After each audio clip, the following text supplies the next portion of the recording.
No ar, Faixa Livre, rádio jornalismo de verdade, a informação de primeira qualidade, a interpretação e os comentários das notícias, entrevistas, o contraditório.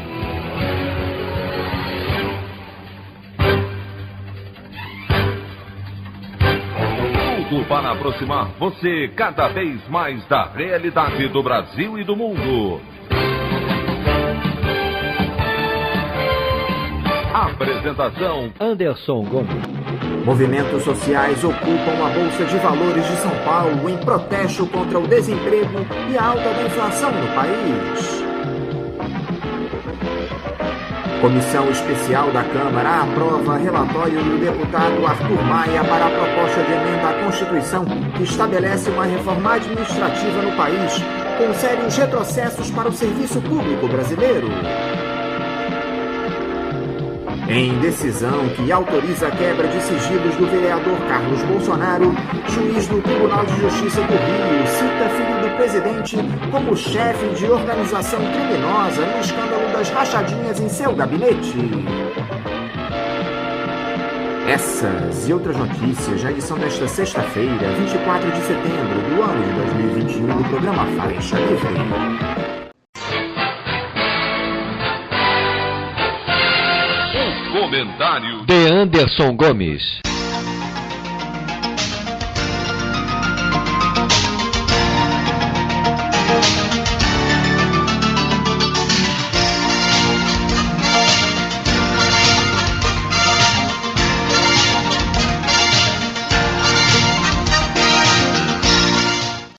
Bom dia, ouvintes.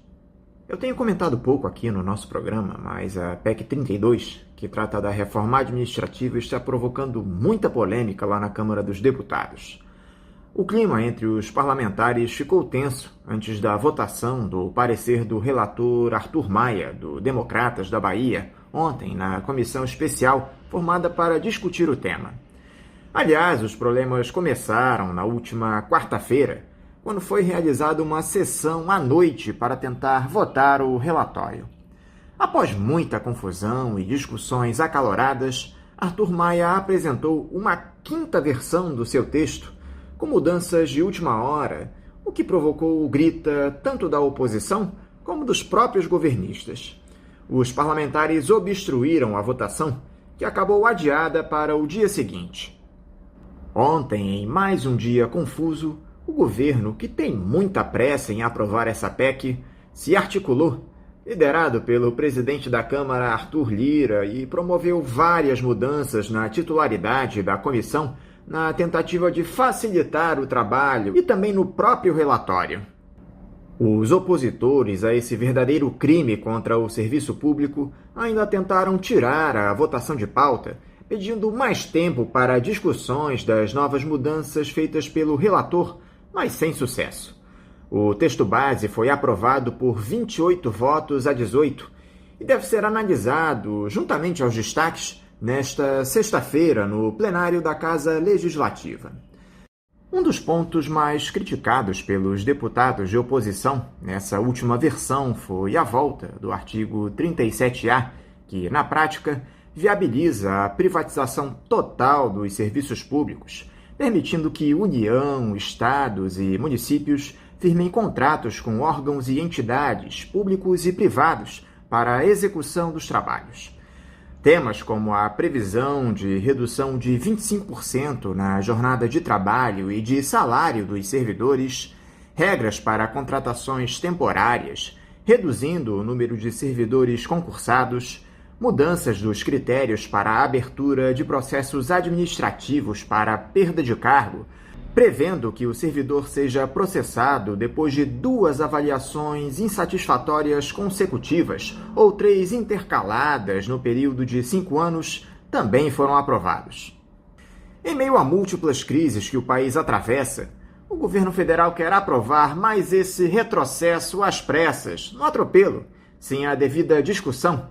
Na próxima segunda-feira nós faremos uma entrevista a respeito desse tema aqui no programa, mas é importante deixar claro o absurdo que é essa PEC 32, o repúdio de todos nós que estamos comprometidos com o serviço público de qualidade no Brasil, justamente em um momento em que o Estado mostra-se fundamental, não só para dar conta dessa pandemia que assola o país, mas também para a retomada do crescimento. O funcionalismo é a mola propulsora dessa trajetória. Eu queria aproveitar para comentar também rapidamente o depoimento do senhor Danilo Trento à CPI da pandemia, suspeito de ter participado das negociações da compra de vacinas Covaxin, acusado pelos senadores de ser o verdadeiro dono da empresa Precisa Medicamentos. O empresário, que estava de posse de um habeas corpus concedido pelo Supremo Tribunal Federal, permitindo que ele permanecesse em silêncio sobre temas que pudessem incriminá-lo, começou seu depoimento se recusando a responder a uma série de questionamentos, abusando do direito outorgado pelo STF, algo que irritou os senadores e fez com que fosse requisitada a quebra dos sigilos bancário, fiscal, telefônico e telemático dele e do irmão, Gustavo Trento, também empresário ligado a negócios com a Precisa. O senador Randolph Rodrigues chegou a dizer que Danilo Trento atuou como chefe de lavanderia de dinheiro da empresa. Informações colhidas no âmbito das investigações dão conta de recorrentes transferências de montantes elevados de dinheiro a empresas de Trento e de terceiros. Como registro negativo nessa sessão da CPI, a discussão entre Renan Calheiros, do MDB de Alagoas, relator da comissão, e de Jorginho Melo, do PL de Santa Catarina, aliado do governo. Houve xingamentos de ambos os lados e os parlamentares quase foram às vias de fato, sendo contidos por seus pares. Enfim, o que fica cada dia mais evidente para todos nós é que há no comando do país um governo corrupto de cima a baixo, autoritário, sustentado por esses ultraliberais que se aproveitam da fragilidade do Bolsonaro e da anomia da esquerda para passar suas pautas de entrega do Estado Nacional e desmonte do país. Precisamos resistir a tudo isso desde já. Caso contrário, não haverá país para ser governado a partir de 2023. A opinião do Faixa Livre. Bandeirantes, 1360. Estamos apresentando Faixa Livre. Voltamos a apresentar Faixa Livre. Estamos de volta, ouvintes, com o início da edição de hoje do programa Faixa Livre, que tem na sua produção a jornalista Celeste Sintra, auxiliada pela também jornalista Natália Moraes, tendo no comando do áudio o Francisco. Meu bom dia a todos. E meu bom dia também a você, que pode aqui participar nos enviando mensagens eletrônicas para o endereço ouvinte@programafaixalivre.com.br ou ainda registrando suas participações diretamente nas nossas redes sociais. No Facebook, nossa página é o Programa Faixa Livre. No Twitter e no Instagram, para deixar o seu recado, basta seguir os perfis @PGM Faixa Livre. Lembrando que as participações por telefone estão inviabilizadas, pois durante o período da pandemia do novo coronavírus, nosso programa está sendo gravado no dia anterior à sua veiculação. Pedimos desculpas aos nossos ouvintes que costumam interagir conosco desta forma, mas foi a maneira encontrada pela equipe do Faixa Livre para mantê-los informados sobre o que acontece no país e no mundo com essa nossa visão crítica e, ao mesmo tempo, preservando a saúde dos profissionais que levam o programa ao ar. O Faixa Livre pode ser acompanhado também pelo nosso aplicativo para celulares com sistema operacional Android. O nome do aplicativo é Programa Faixa Livre. Os ouvintes também têm acesso à transmissão pelo nosso site, o www.programafaixalivre.com.br, ou pela página da Associação de Engenheiros da Petrobras, a AEPET, uma das nossas entidades patrocinadoras, no www.aepet.org.br. Para quem perdeu alguma das edições ou quer ouvir novamente o Faixa Livre, os áudios das entrevistas e editoriais estão disponíveis no nosso podcast, nos aplicativos Spotify, Deezer e Castbox. E dando início às nossas entrevistas, eu cumprimento o jornalista e ex-deputado federal Milton Temer. Milton Temer, bom dia. Bom dia, caro Anderson, equipe do Faixa Livre. Bom dia a todos os nossos ouvintes. Milton, muito obrigado por você mais uma vez estar aqui conosco no Faixa Livre. Milton, na próxima segunda-feira, o Jair Bolsonaro completará 1000 dias como presidente da República. Um período sombrio de desmonte do Estado Nacional, destruição do nosso meio ambiente, com quase 600 mil mortes provocadas por uma doença que o governo negligenciou, onde todas as referências de retrocesso foram atualizadas no país. Eu gostaria de começar com uma avaliação sua, Milton, para esses quase 1000 dias do ex-capitão ocupando o cargo máximo da República. Como é que você caracteriza esse período que o país vem atravessando, Milton? O comportamento negacionista desse governo Bolsonaro em relação à pandemia é inteiramente coerente com a leitura antissocial, predatória, degradante e pró-grande capital que o governo tem nas questões da política econômica, da economia política. Porque, objetivamente, quem despreza os direitos sociais, quem liquida e elimina os direitos trabalhistas, quem privatiza bens públicos lucrativos, quem entrega a economia ao sistema financeiro privado, não tem nenhuma preocupação com a sobrevivência física do seu povo. Ao contrário, até defende uma limpeza étnica, onde o desaparecimento de pobres poderia se dar até o limite de um exército de reserva no capitalismo, que serviria sempre como instrumento de garantia de baixos salários para aqueles que ainda estão empregados. Agora, Milton, dá para dizer que o pior já passou nesse tempo de mandato do Jair Bolsonaro? Ou a situação ainda pode piorar muito até 31 de dezembro do ano que vem? O que nós podemos esperar do ex-capitão daqui para frente, Milton? Não tenho nada que esperar de bom desse governo, desse ex-capitão, porque este governo está a serviço de uma parte bastante reacionária, mas bastante consolidada das classes dominantes, que estão divididas entre si, não com respeito à essência neoliberal, privatista e degradante desse regime, mas estão divididas entre si quanto aos métodos, quanto ao comportamento e quanto à retórica desse ex-capitão. Eles querem promover o garrote vil, mas com elegância, sem espirrar sangue. Eles estão inteiramente de acordo com aquilo que os unifica em torno das contrarreformas que o posto Ipiranga tenta propiciar, inclusive atropelando os próprios, as próprias âncoras do regime, como essa ideia de qual a forma de driblar o teto de gastos sem driblá-lo para poder assumir posições eleitoreiras, populistas e, ao mesmo tempo, não prejudicar o fluxo de recursos que se envia por pagamento dessa especulação sem risco da dívida pública para o sistema financeiro privado. Eu ainda queria repercutir com você, Milton, aqueles atos do 7 de setembro que mostraram Jair Bolsonaro em estado puro, com seus costumeiros ataques às instituições, insultando ministros do Supremo Tribunal Federal que ordenam investigações contra ele, seus familiares e amigos. Há quem diga que aquela retórica do autogolpe ficou para trás no dia da independência, Milton, alegando que a adesão às manifestações do bolsonarismo não tiveram a proporção que o presidente esperava. Você também acha que o 7 de setembro colocou uma pá de cal sobre essa ameaça autoritária do ex-capitão?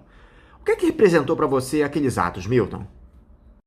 O regime bonapartista reacionário sempre foi o projeto de poder de Bolsonaro e sua família, com o apoio de acólitos fardados e civis. Isso não se interromperá nunca.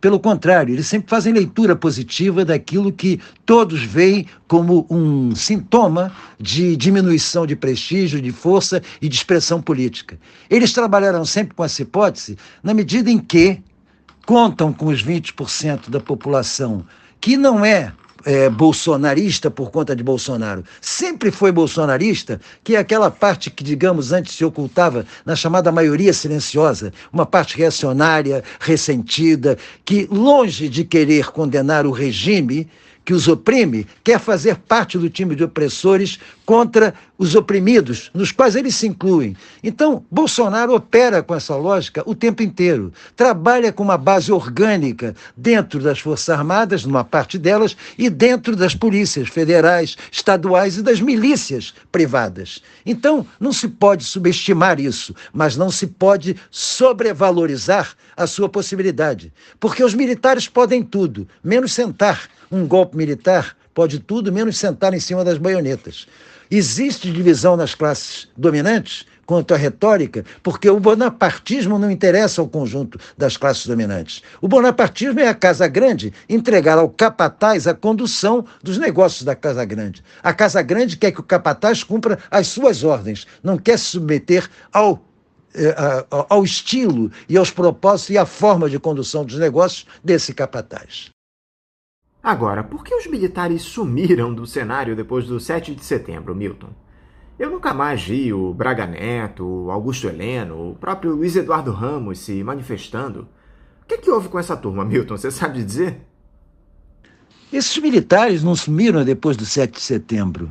Eles até acham que o 7 de setembro foi positivo. Eles apenas continuam com o seu trabalho de sapa. Aliás, estava lá o Ramos junto com o Bolsonaro e junto com o contaminado Queiroga fazendo turismo em Nova York por conta desse discurso absolutamente bizarro que o Bolsonaro produziu na abertura dos trabalhos da Assembleia Geral. Uma Assembleia Geral que ele não leva em conta, uma Assembleia Geral que ele desrespeita e que ele considera bizarra e alienadamente como instrumento do comunismo internacional. Esses militares do Planalto, eles estão calados porque eles têm consciência de culpa da diferença entre eles e os militares na tropa. Porque os comandos generais e coronéis que estão na tropa, esses não estão recebendo as benesses que faz com que os seus salários dupliquem e às vezes até tripliquem. Isso deve estar criando problemas dentro das Forças Armadas. Por conta disso, o silêncio de Braga Neto, Ramos e Augusto Heleno é apenas uma operação tática de preservação de seus próprios espaços. Um ator até certo ponto inesperado que ressurgiu das cinzas, Milton, digamos assim, foi justamente o ex-presidente Michel Temer, atuando em uma das frentes que lhe tem mais facilidade, além de fomentar golpes, que é escrever cartas. Aquela nota oficial que ele preparou a pedido do Jair Bolsonaro, na tentativa de livrar a cara do chefe do executivo, era o que o mercado esperava. Não por acaso, o ex-vice decorativo da Dilma Rousseff apareceu dias depois zombando do Bolsonaro em um jantar cercado por aquela turma da Faria Lima, Milton. Pelos movimentos desse pessoal do topo da pirâmide, qual seria o papel do Jair Bolsonaro nesse enredo que foi iniciado pela Operação Lava Jato, aproveitando-se dos atos do junho de 2013, Milton? Qual é a função do ex-capitão nessa história? E você acha que ele e seus filhos receberão um salvo-conduto assim que for substituído por alguém que dê sequência a essa trama nefasta para o povo brasileiro? Acho que nesse ponto não é o papel do Bolsonaro, que já está bem descrito acima, que nós devemos comentar, mas o do Michel Miguel Lully, onde o Temer aí só entra para não criar problemas. Esse Michel Lully é um golpista, é um homem do grande capital, é um constitucionalista competente que presta seus serviços às classes dominantes. E o que ele foi fazer lá foi apenas dar forma a um recuo tático de Bolsonaro, que o faz competentemente porque tem total identidade com Bolsonaro. Michel Temer é a parte da classe dominante que, aliás, deu a partida radical na destruição de direitos trabalhistas, na contra-reforma da Previdência. O ponto de partida é o governo golpista que ele propiciou, que ele chefiou, junto com as manobras clandestinas e as tenebrosas transações a respeito das malas que saíam correndo de dentro de restaurantes com algo em torno de 500 mil, 1 milhão, ou coisa bela, transportada por um dos seus cúmplices. Esse é o papel que tem que ser analisado. O que esse absolutamente desprezível quadro da política da direita, o que ele desempenha nesse contexto atual? Essa é a grande, digamos assim, é o grande coringa que nos permite, inclusive, saber qual é a jogada da parte da classe dominante, que quer a política do posto Ipiranga, mas não quer o garrote vil explícito do Bolsonaro. E isso não está claro ainda. Vamos ver no segmento da novela.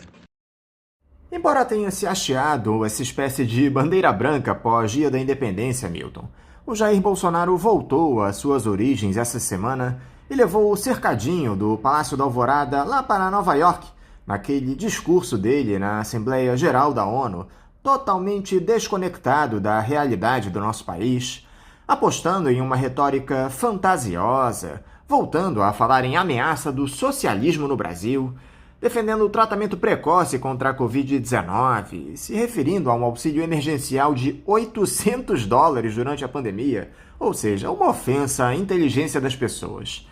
Mais do que isso, Milton, ele foi o único líder do G20 a não ser vacinado contra a Covid-19, sendo ridicularizado pelo primeiro-ministro do Reino Unido, pelo próprio prefeito de Nova York e deixando um rastro de contaminações pela cidade, já que 2 integrantes da comitiva brasileira até agora testaram positivo para a Covid, sendo um deles o ministro da Saúde.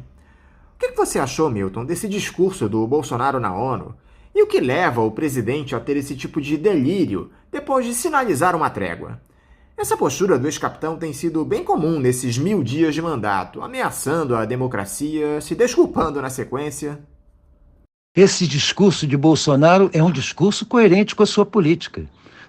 Eu não o vejo pelo lado ridículo nem grotesco, não. Porque as concessões que ele faz ao grande capital local, que é dependente do multinacional a quem ele corteja, foram explícitas e muito bem elaboradas. Esse discurso fala não só com o cercadinho, mas fala também com a direita extremista, protofascista mundial, com a direita trumpista nos Estados Unidos, que tem um peso expressivo no percentual da população, fala com a direita protofascista da Polônia, com a direita protofascista da Ucrânia, com a direita protofascista da Hungria, fala com a direita protofascista da Alemanha.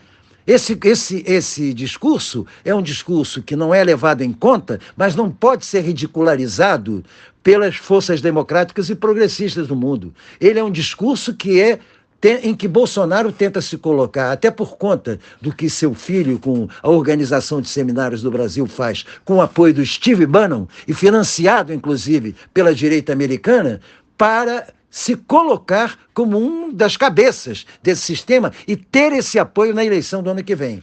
Apoio político e apoio financeiro. Então, não subestimo. Esse discurso não é idiota. Ele é exatamente a marca da ameaça de bonapartismo reacionário e conservador que Bolsonaro tem como projeto de poder. Agora, Milton, como é que você tem visto essas discussões em torno da reforma administrativa lá no Congresso?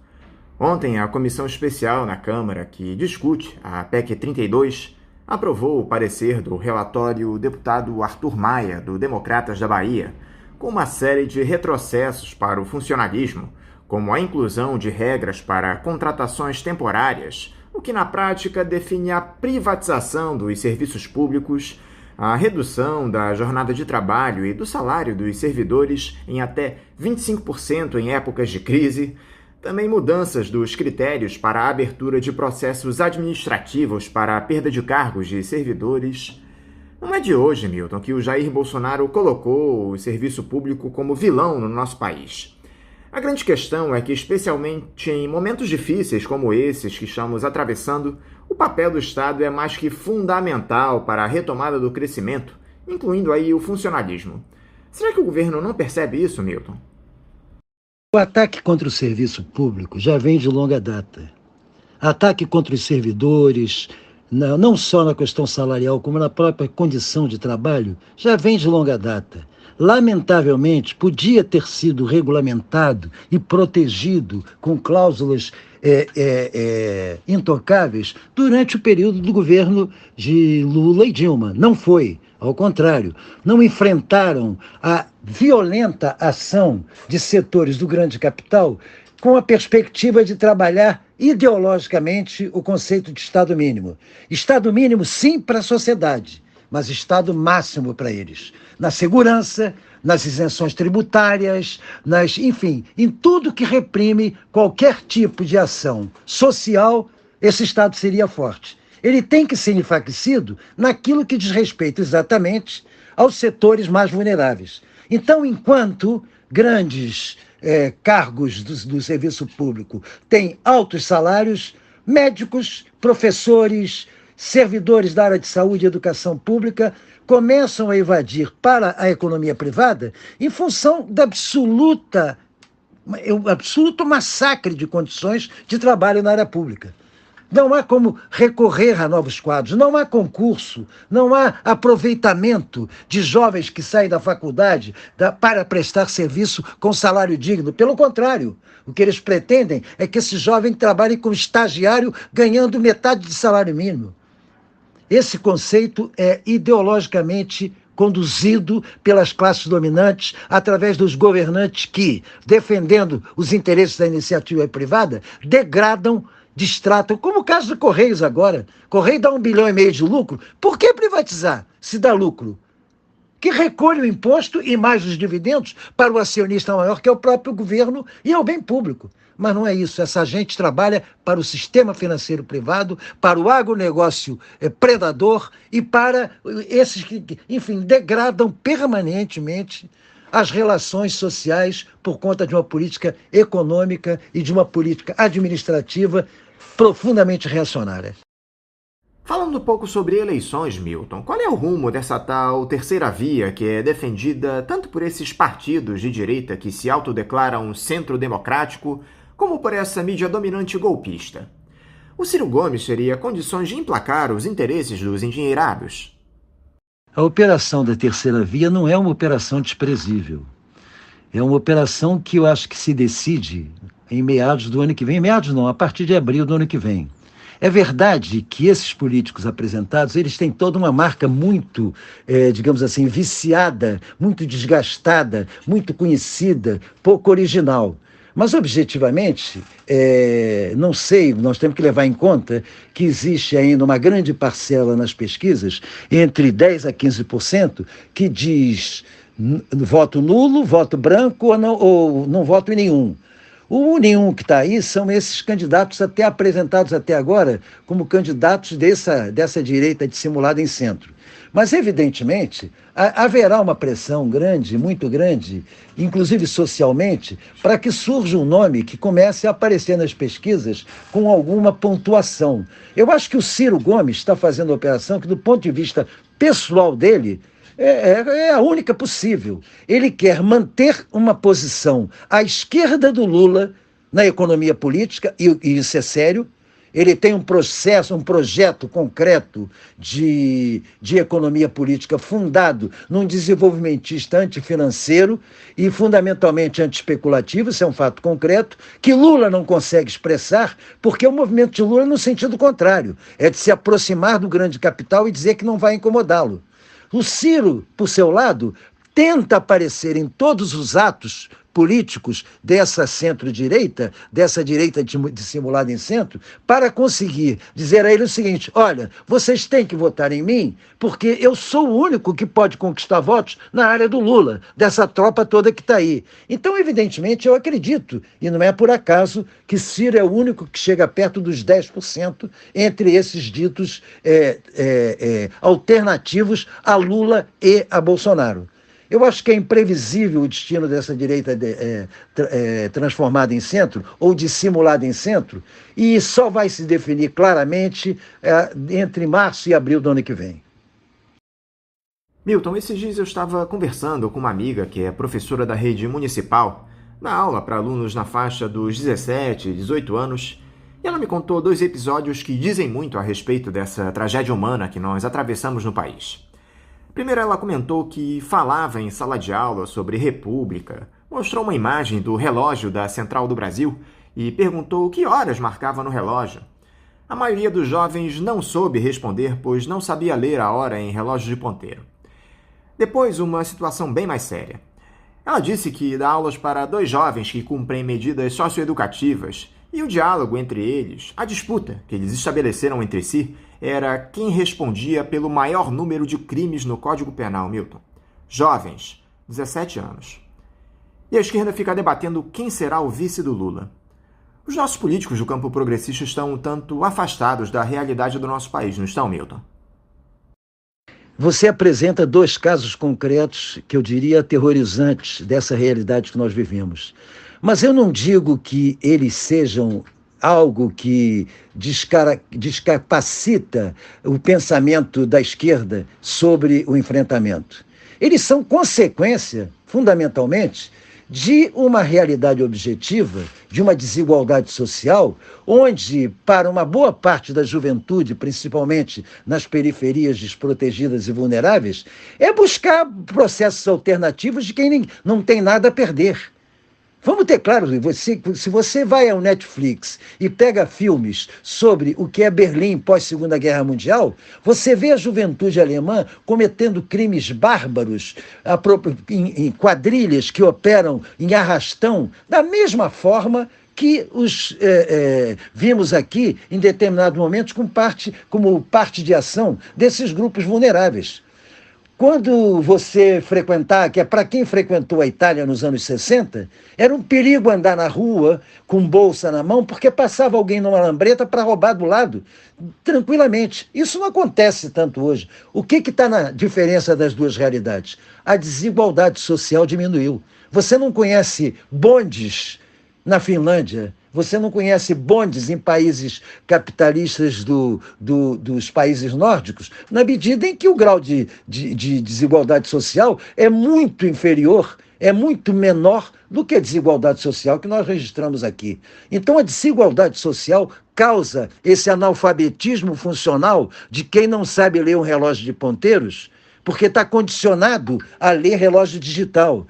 Causa um analfabetismo político de quem procura a sua solução na maior competência para realizar crimes e assaltos, porque não tem alternativa no mundo de trabalho. Então, objetivamente, esses problemas não são uma denúncia da incapacidade da esquerda. A denúncia que eu faço da esquerda é a tendência à acomodação, à conciliação, à aliança com opressores, achando que vão enganar os opressores no momento decisivo, sem levar em conta todos os exemplos anteriores da história, em que a burguesia usou as classes oprimidas, perdão, enquanto lhe interessava, e tão logo estabelecida no poder, refaz a aliança com os antigos opressores que havia desbancado. Não é uma novidade, mas é importante considerar esse fato concreto que você colocou. Para finalizar, Milton, você vê a esquerda em condições de convocar manifestações populares com tamanha adesão que obriguem o senhor Arthur Lira a colocar em pauta o impeachment do Jair Bolsonaro?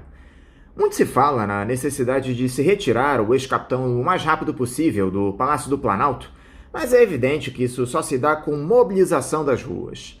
A capacidade de se promover atos como aqueles que a direita colocou antes do afastamento da Dilma Rousseff?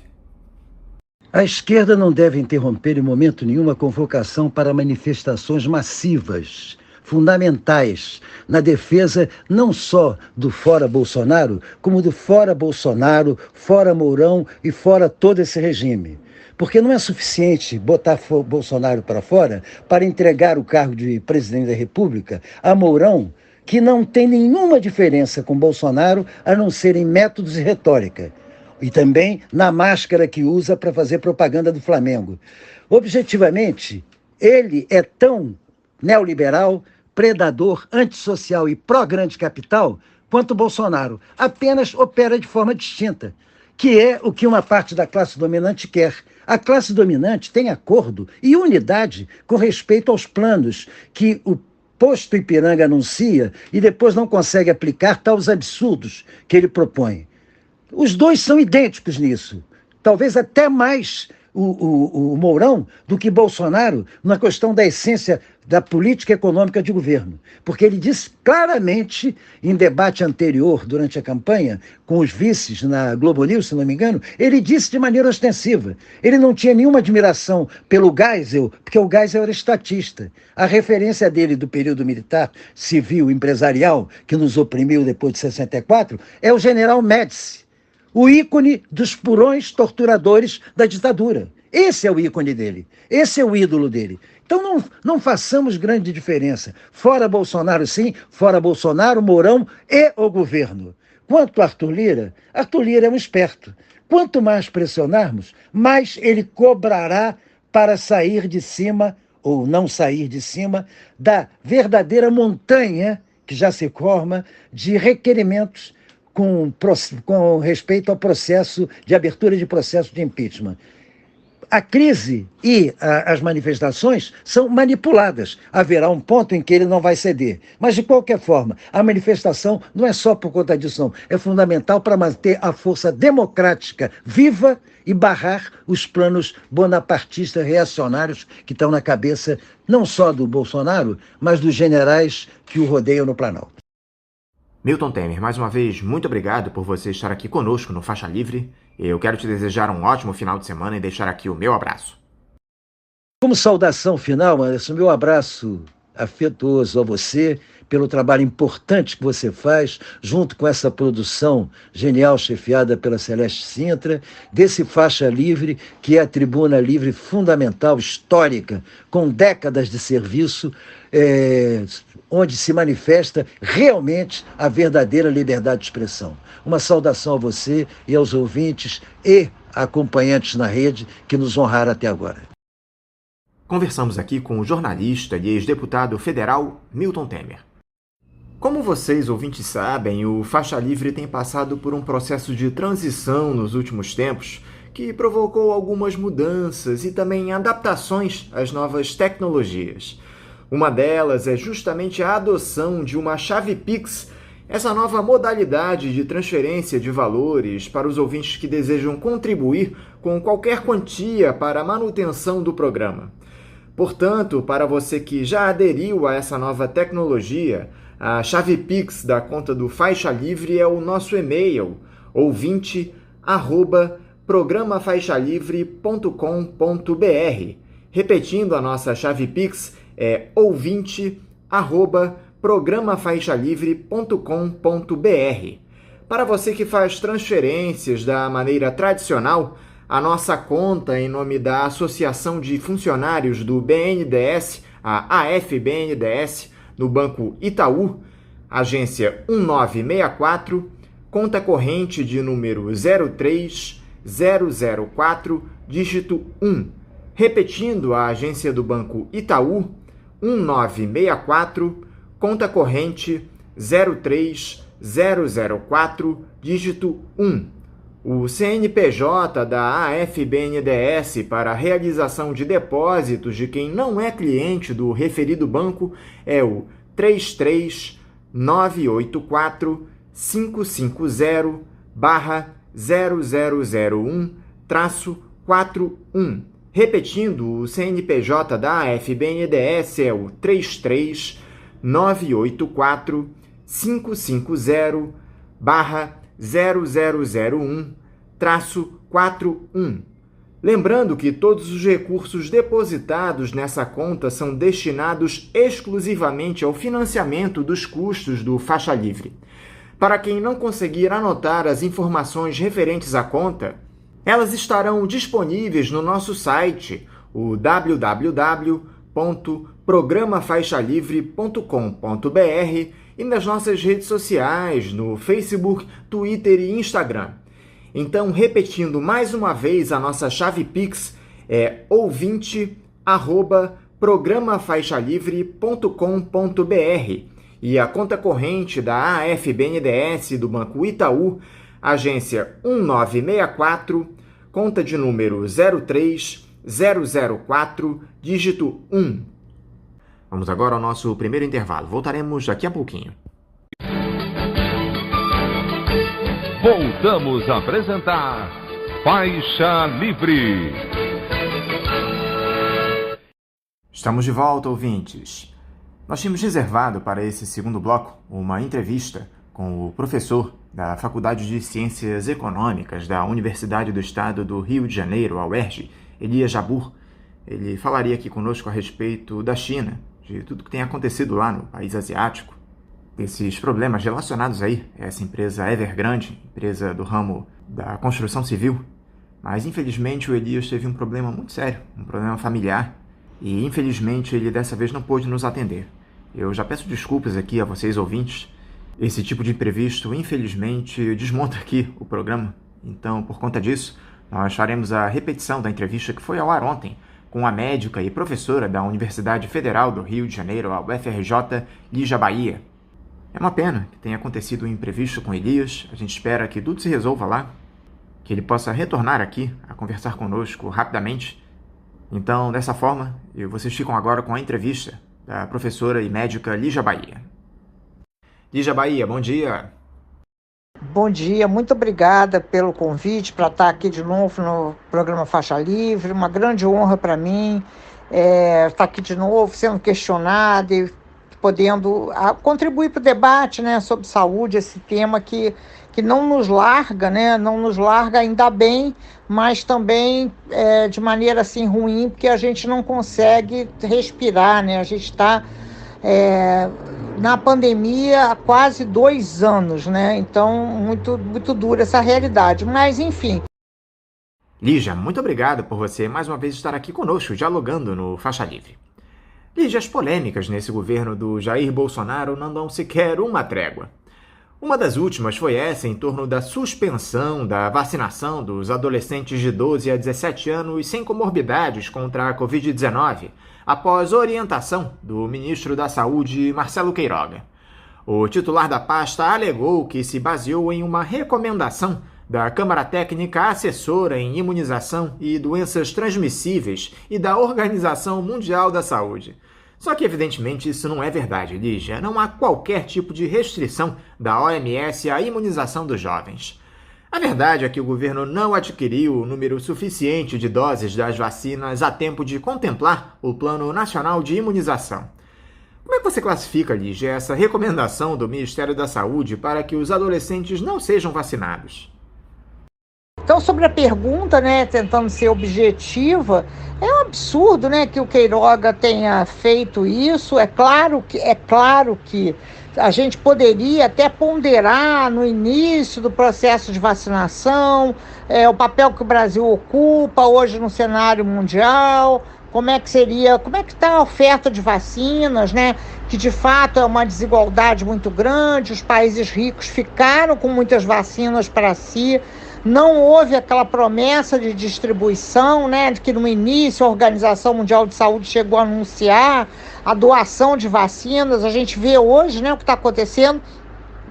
Países africanos com grande número de casos, relativamente com grande número de casos, e com coberturas vacinais, assim, perto do zero de cobertura vacinal. Então, super preocupante, né? Então, é claro, né, que no início do processo, né, de vacinação, a gente poderia ter dito o seguinte: não, primeiro vamos vacinar os grupos prioritários e depois a gente vai divulgando, né, como é que está a oferta de vacinas e como é que serão os critérios de inclusão. Agora, o que ele fez realmente foi um absurdo, né? Porque o processo de vacinação andando, e como ele se comprometeu, né? Não sei se vai ficar claro aqui para os ouvintes, tá? Mas eu vou tentar. Como ele é contra a Coronavac e ele é a favor da Pfizer, eu acho que eles devem ter pensado assim: bom, agora eu vou ter que me safar disso, né? Como se safar disso? Porque para vacinar os adolescentes, né, teria que ser só com a Pfizer, a única vacina que está testada para adolescentes é a Pfizer. Então teria que usar as vacinas compradas da Pfizer para vacinar os adolescentes. E ele também já tinha anunciado antes dessa decisão que teria que usar a Pfizer também para vacinar os idosos, né? Porque ele é contra a Coronavac, né? Vocês ouviram um pouco ele insinuando, né, que ele está com Covid agora porque ele tomou 2 doses de Coronavac. Então, eu acho que tem assim uma confusão, né? É isso que nós estamos vivendo o tempo todo, né? Essa confusão entre a realidade e esse imaginário fascista, né? E vira isso, vira assim, como é que a gente interpreta, né, o que o ministro falou. Objetivamente, os estados estão vacinando, né? Por exemplo, o estado do Mato Grosso já tinha vacinado os adolescentes. Então, acaba sendo uma declaração que mais atrapalha a vacinação, bagunça ainda mais o coreto, né? Do que, de fato, digamos assim, ela tem vigência real, né? Então, é isso, né? É claro, um absurdo, né? É um absurdo um ministro da Saúde ser tão irresponsável a esse ponto, né? E o ministro médico, né, que a gente achou que poderia, assim, pelo menos, né, ter pudor, né? Mas a gente está vendo que não, né? A impressão que dá, Lígia, é que esse Marcelo Queiroga nada mais é que um Eduardo Pazuello de jaleco. Ele vive atendendo às ordens do presidente Jair Bolsonaro, essa figura que até agora não se vacinou contra a Covid-19. O Queiroga, que parecia agir com alguma independência quando assumiu o ministério, hoje mostra-se apenas mais um sabujo do bolsonarismo. Pois é, né? Assim, o Queiroga é isso, né? A gente pensou, né, que ele fosse assim, bom, enfim, esperar alguma coisa assim de positivo, não, né? Mas pelo menos esperar maior neutralidade, né? E não, né? Esse dedinho dele no ônibus, né, da comitiva lá em Nova York, é assim, uma pessoa extrema que se mostra assim, extremamente, assim, puxa-saco, né? Total puxa-saco do atual presidente, né? Do núcleo duro do governo, inclusive, eu acho assim, até se destituindo do que é o seu emprego, né? Porque, veja, assim, ele é um médico, né? Como que um médico pode fazer um gesto obsceno num país estrangeiro, numa viagem que é uma viagem oficial, né? Quer dizer, você ganha dinheiro público para pagar sua diária, para pagar seu hotel, para pagar sua alimentação e agride as pessoas, né? E se mostra uma pessoa extremamente deseducada, né? Então, como assim, nós os contribuintes, né, quem paga imposto, nós os brasileiros, as brasileiras, estamos pagando para isso, né? Então, realmente, é assim, é muito triste, né? Muito triste, porque o Ministério da Saúde está destruído, né? Que ministro é esse? Que Ministério da Saúde é esse, né? Que não... entra ministro, sai ministro, e a gente não consegue sequer ter uma campanha de vacinação organizada, né? Quanto mais um sistema de saúde forte, né? O que a gente esperaria que sair da pandemia como uma herança, né? Qual é a herança, né, da pandemia? Um SUS fortalecido, um SUS que pudesse, enfim, fazer face, né, enfrentar os futuros perigos, né? E que a gente tivesse maior tranquilidade agora com a saúde, né? Que a saúde se tornasse um tema relevante, né? Mas é claro que não se tornou relevante, né? O que se tornou relevante é ele fazer gestos obscenos e não falar sobre saúde, né? E, enfim, e também temos vocês viram, né? Acho aquela live dele lamentável, né?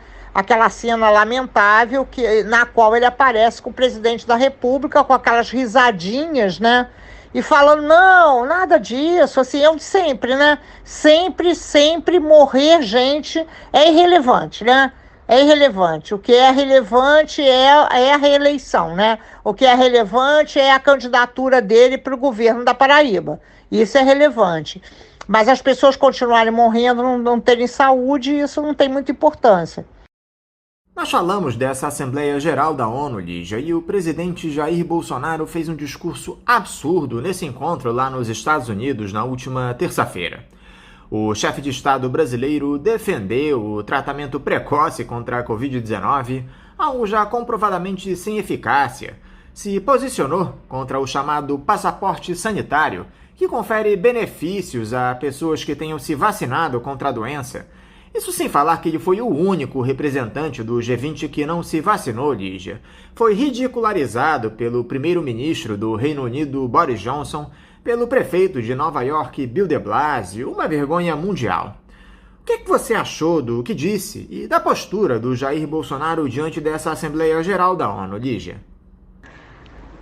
Eu concordo, assim, né, com a tua pergunta. Acho que assim, é isso, né? É uma vergonha mundial, é um vexame, enfim, é uma aberração, né, o discurso, as atitudes, né, a reunião dele com o Boris Johnson foi, assim, uma vergonha, né, o Boris Johnson, assim, digamos assim, esculhambou, né, escrachou, só faltou o Boris Johnson ter uma faixa, né, pela vacina, enfim.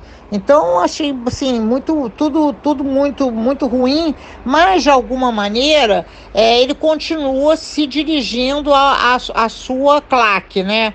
Às pessoas que continuam sendo fanáticas, né? E a esse grupo que é bem fiel, né? Esse grupo de eleitores, né? Que, inclusive, pessoas que não querem se vacinar, que também são contra o uso de máscaras, né? Eu acho que ele ataca um ponto sensível que é o passaporte, né? Que é o passaporte vacinal. Esse é um ponto sensível porque a gente, de certo modo, está imitando um pouco, né? O que alguns governantes de países que têm um movimento anti-vacina forte estão fazendo, né?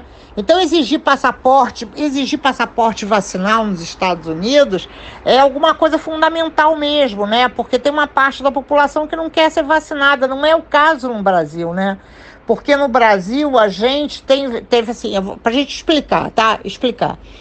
Eu acho que nesse momento eu estou a favor do passaporte vacinal, mas veja, teve gente que não conseguiu se vacinar, né? Querendo se vacinar.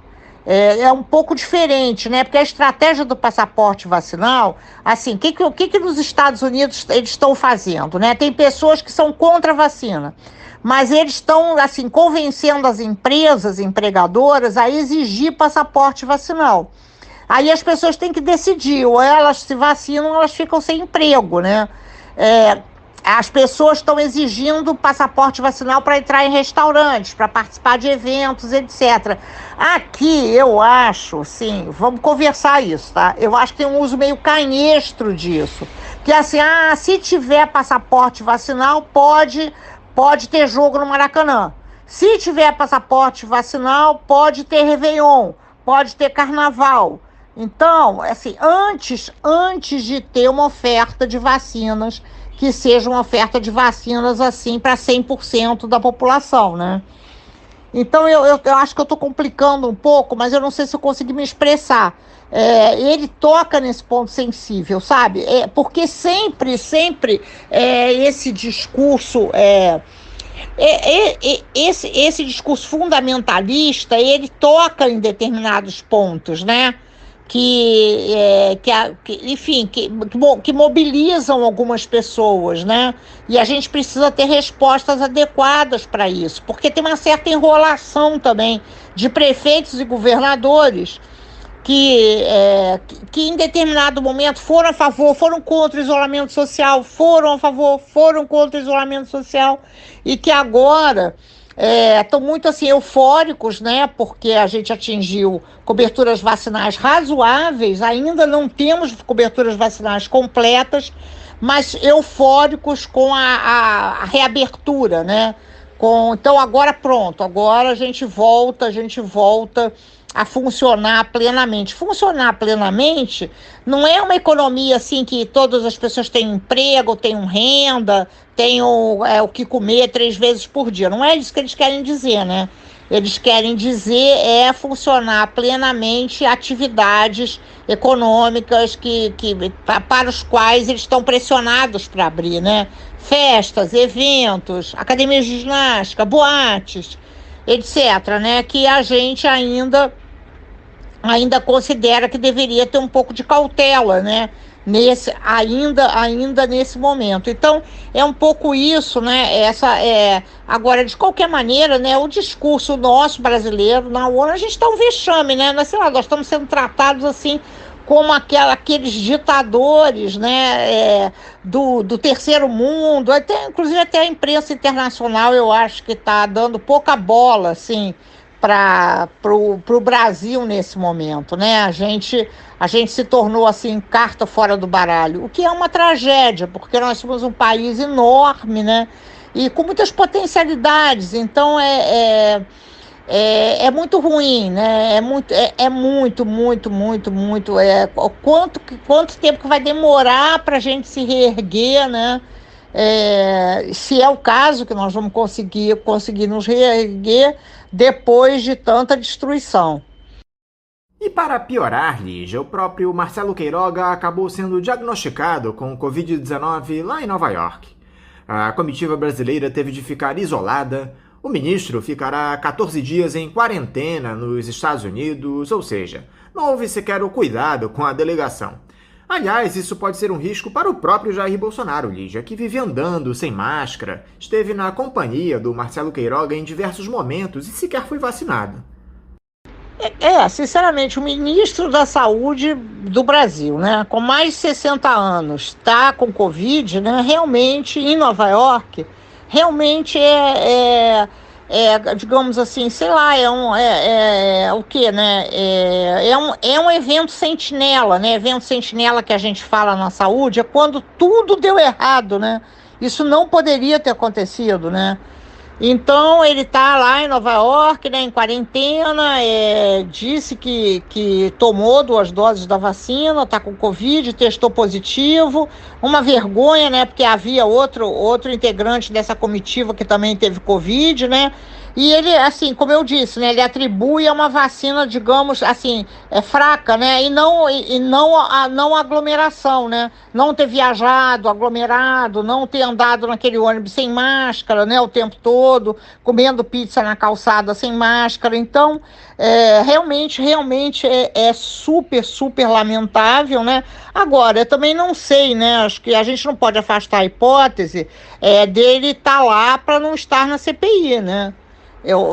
Isso é uma coisa que está assim, muito presente nas redes sociais nesse momento. Eu tendo a concordar. Eu acho que ele resistiria pouco a um novo interrogatório na CPI nesse momento. Acho que talvez seja melhor ficar em Nova York, com Covid ou não com Covid, mas de qualquer maneira, assim, custo-benefício, né? Acho que tem um custo-benefício favorável ele dizer que tem Covid e ficar e não comparecer à CPI, né? Então, a gente que achava, né, que seria assim diferente, né, que ele seria um ministro que algum questionamento faria, né, em função do seu currículo passado, etc, não, né? Não, então é mais um, né? É mais um que aposta, né, nesse projeto político, né? Um projeto político. Acho que hoje a gente tem clareza disso, né? Um projeto político que está bem delineado, né? Projeto político de vamos seguir, né? Mas vamos ganhar. Vamos ganhar o quê? Vamos ganhar dinheiro, vamos ganhar as eleições, vamos ganhar novos adeptos, e as ideias, né? A construção de um mundo bacana, um mundo justo, etc. Isso passa longe, né? Passa longe desse projeto. Essas pessoas não têm esses valores, né? Valores de igualdade, de fraternidade, esses valores estão caros, né? Inclusive assim, aos mais tradicionais movimentos reformadores do mundo, né? Então, eu achei interessante, só voltando um pouco, como assim, o contraste entre ele e o Boris Johnson, né? Porque a gente costuma dizer, não, são todos esses líderes, digamos assim, né? Tem gente que classifica assim, populistas de direita. Não, tudo bem, né? Mas é muito diferente, né? Muito diferente. O Boris Johnson falando a favor da vacina inglesa, né? Bem legal, né? Quer dizer, ele como, digamos assim, líder de um estado, ele está afirmando, né? Ele está dando um testemunho da sua vacina, da vacina produzida no seu país. E aqui a gente tem Butantan, tem Fiocruz, tem as universidades, e não há nada, né? Não sai uma palavra dessa comitiva favorável as instituições brasileiras, que são instituições que não são essas político-partidárias, né? As instituições públicas brasileiras, né? As instituições que vão ficar, né? Um dos episódios estarrecedores que vieram à tona recentemente, Lígia, foi esse estudo desenvolvido pela operadora de saúde Prevent Senior, com medicamentos ineficazes no tratamento da Covid-19, como a hidroxicloroquina em pessoas idosas. Um caso escabroso, onde médicos que trabalharam para a Prevent Senior produziram um dossiê mostrando que o levantamento omitiu mortes de pacientes e que a empresa desrespeitou o próprio protocolo na prescrição dos medicamentos. A empresa teria deixado de registrar 7 mortes nesse estudo, que teria sido desenvolvido com a anuência do governo federal. É algo absolutamente inacreditável, Lígia. Como uma operadora de plano de saúde se presta a esse tipo de coisa? Esse caso da Prevent Senior, eu acho que a gente tem que tratar ele assim com muita delicadeza. Eu não sei se tem alguém nos ouvindo que tem plano da Prevent Senior. Por que eu estou perguntando isso, né? Porque vocês repararam que a Prevent Senior aumentou o número de clientes. Entre 2020 e 2021, a Prevent Senior aumentou o número de clientes, aumentou seus lucros, aumentou seu faturamento e vem fazendo uma propaganda grande, inclusive aqui no Rio de Janeiro, né? Tem vários lugares que eles abriram para vender planos da Prevent Senior. Então, eu acho que são duas conversas que a gente tem que ter sobre a Prevent Senior. Primeiro, a Prevent Senior fez coisas assim absurdas, né? Bizarras, absurdas, monstruosas, que exigem providências, punição, etc. Mas calma, se alguém tiver plano da Prevent Senior, calma. Depois a gente até conversa sobre isso, né? Não é para sair correndo, sair do plano, não. Até porque, né? Sob a luz, né? Ela está sob os holofotes, então pode ser que, quem sabe, ela se torne um pouco melhor, né? Porque, assim, não é só a Prevent Senior, né? Vamos falar sério aqui, né? São outras empresas de planos também que foram atrás do trio elétrico da cloroquina, né? Entraram atrás, né, do trio elétrico. Foi a Apvida, várias Unimedes e várias prefeituras, né? Várias prefeituras brasileiras distribuindo esse kit do tratamento precoce. Inclusive, o kit é bem parecido. Não sei se vocês repararam o embrulho. É como se ele fosse assim, igual para todos os lugares que distribuíram. Eu acho que a variedade de medicamentos era maior para Prevent Senior, sabe? Mas era um kit bastante parecido. Então, foi isso, né? Agora, o que você aponta que eu considero extremamente grave é a tal da pesquisa, né? É uma pesquisa, assim, que tornou pessoas cobaias humanas. Mengele, né? Mengele de novo, né? Tipo assim, fazer as pessoas de cobaia em campo de concentração. Então, assim, absurdo, né? Absurdo. Mas o que me ocorre, né, e que eu conversei hoje, assim, com alguns colegas, é que isso pode ter acontecido antes, sem que a gente soubesse, né, com outros tipos de medicamentos, e pode estar ocorrendo com outros medicamentos, né? A gente tem um descontrole muito grande, né, de tudo que é intervenção médica no país, né? Os problemas de qualidade, de segurança no atendimento ao paciente são muito grandes, né? Muito grandes. Então, o que eu acho que é importante, que fica desse episódio, né? Primeiro, que não é só a Prevent Senior, né? Segundo, que a gente precisa desmistificar essa ideia que o SUS não presta e que os planos de saúde são o reino da maravilha, da excelência, etc. Não é isso, né? Não é isso. E a gente precisa agora ver se, caindo na real, né, se desmistificando isso, a gente consegue ter um debate que seja um debate mais realista, né? Porque o que aconteceu ali, né? A gente vê médicos e médicos, né? Os médicos péssimos que estavam ali, mas os médicos que denunciaram.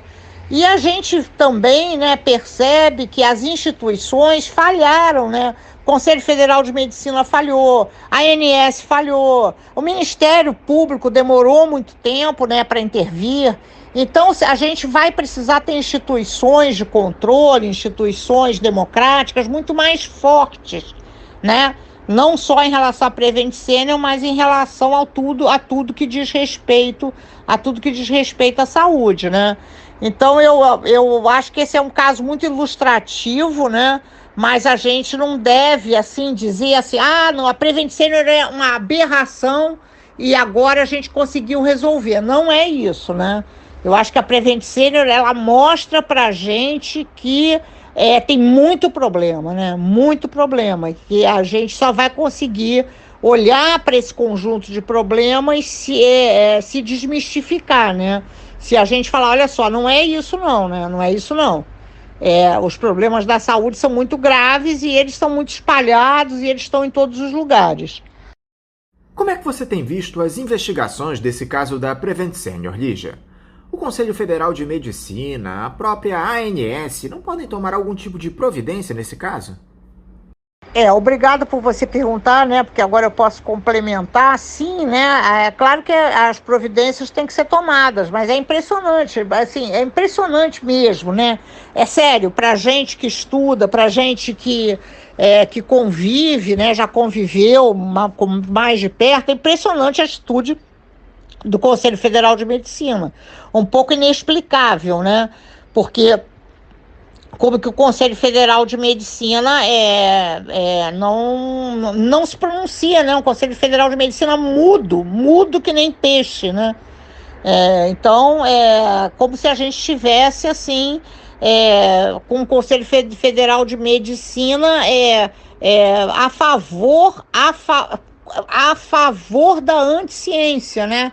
Então isso é um pesadelo, né? Um pesadelo. É muito difícil a gente reconhecer isso, que o problema ele tem essa magnitude, né? Muito grave, muito grave, muito grave.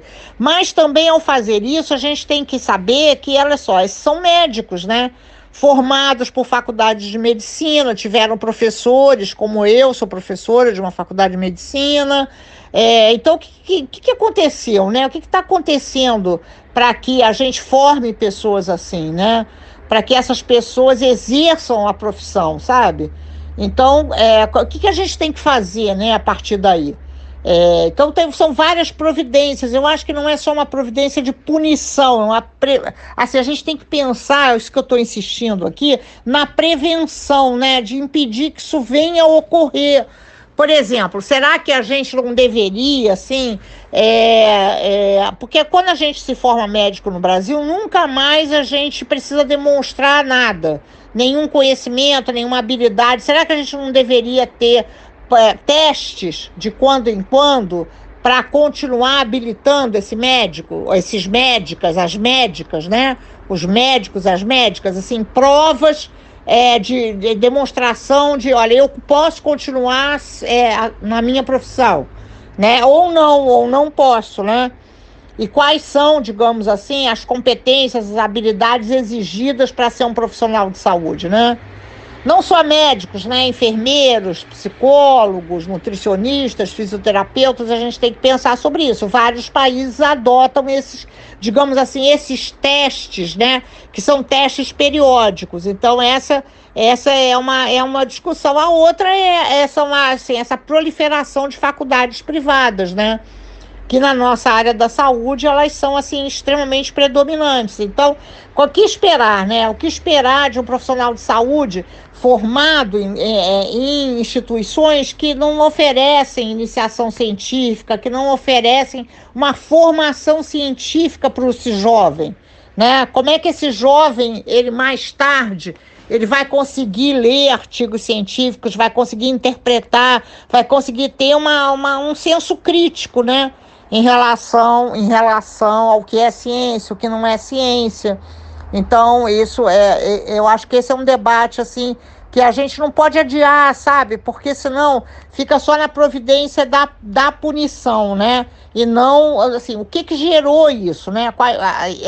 Que estruturas, né, estão por trás dessa. E a ANS, né, acho que a gente já conversou aqui alguma vez, né, sinceramente, né, assim, a ANS agora, a ANS vai fiscalizar a Prevent Senior agora, né, nesse momento, sinceramente, muito atrasado, né, muito, uma atitude, assim, muito extemporânea, né, porque já foi, né, agora já foi, então, a rigor, né, a ANS deveria ter exercido uma fiscalização muito rigorosa em relação à Prevent Senior, porque exatamente a Prevent Senior, ela vem, né, ela vem como se ela fosse, assim, um resto, né, do mercado, né, a empresa que vai tratar muito bem os velhos, né, os idosos e etc., e a gente que estuda sempre desconfiou muito disso, né, então seria assim, a ANS teria que ter muita vigilância em relação a uma empresa que em si, ela já tem bases atuariais, mutualistas, etc., muito frágeis, né? Então, bom, enfim, né? A ANS deveria, a ANS como órgão público, né? Deveria atuar a ANS, né, ela deveria ter como competência a exigência da qualidade, né, da excelência do atendimento, que ela não faz, ela não reconhece que essa é uma competência sua, né? O que a ANS faz digamos assim, apoiar as empresas, né? O contrário do que, no meu modo de ver, né, de outros pesquisadores, de pessoas que são estudiosas do tema, ela deveria fazer, né? Então, aí é uma briga enorme, né? Eu penso assim que a ANS, por isso que ela chega quando o caldo já está totalmente entornado, né? E a vacina contra a Covid-19 que está sendo produzida pela UFRJ, Lígia? Já há uma previsão de quando ficará pronta? Em que fase anda o desenvolvimento do imunizante? Explica aqui para os nossos ouvintes, por favor. Eu queria te agradecer muito, né? Eu queria te agradecer imensamente por essa pergunta sobre a vacina da UFRJ, né? A nossa, assim, VAC UFRJ, né? O UFRJ VAC, né? Que a gente tem muito carinho, né? Por o grupo que está desenvolvendo a pesquisa, né? Sim, né? Ela já tem registro, né? Mas, assim, o desenvolvimento de uma vacina tem um processo longo, né? Porque ela precisa passar por testes, né? Testes em animais, depois testes num subgrupo de humanos, depois outros testes. Então, a nossa vacina, ela está sendo, assim, a gente conseguiu, né? O grupo que tá à frente da pesquisa conseguiu agilizar, né? Uma burocracia enorme para esse primeiro registro. Então, é muito promissora a vacina, né? Muito promissora. E tem, assim, junto com a vacina da UFRJ, tem essa outra boa notícia também da escolha da Fiocruz, né? Para ser a base aqui na América Latina de desenvolvimento de uma vacina como tem base tecnológica o RNA, né? Então, também é muito importante, né, que a Fiocruz ela vai ter essa possibilidade, né, vai agregar a sua capacidade de produção própria, né, da vacina, que é a AstraZeneca, que ela tem uma base tecnológica de vetor viral, ela vai agregar uma outra competência tecnológica. Então, isso é promissor, né?